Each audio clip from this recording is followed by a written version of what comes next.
პოეტ ზაურ ბოლქვაძის ხსოვნის საღამო გაიმართა ბათუმის საჯარო ბიბლიოთეკაში. პოეტის მეგობრებმა და ოჯახის წევრებმა მასთან გატარებული წლები კიდევ ერთხელ გაიხსენეს. საღამოზე ზაურ ბოლქვაძის ლექსების 7 კრებული წარმოადგინეს, დაიკითხეს მისი ლექსებიც. ღონისძიებას მწერალთა კავშირის წევრები ესწრებოდნენ.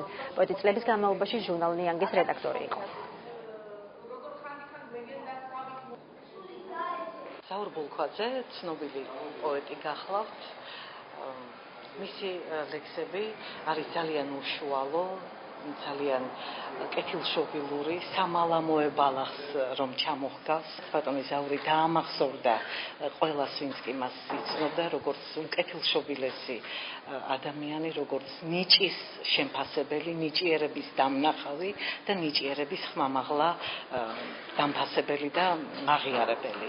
ემოციური დღე არის ჩემთვის, იმიტომ რომ მამას გახსენების საღამო გამოვიდა, რომ ჩემ წასვლამდე მოახერხეს და მე ძალიან დიდი მადლობა მინდა მის ყველა მეგობარს უთხრა. მამა იყო ადამიანი, რომელსაც ძალიან უყვარდა აჭარა, საერთოდ ბათუმი და დედა ბათუმელი მყავს და აქედან გამომდინარე ის ძალიან ხშირად საერთოდ ბათუმელად აღიქონდა თავის თავს და მე მიხარია, რომ ამ დღეს ესეთი თბილი საღამო მიუძღვნეს ბათუმელებმა მას.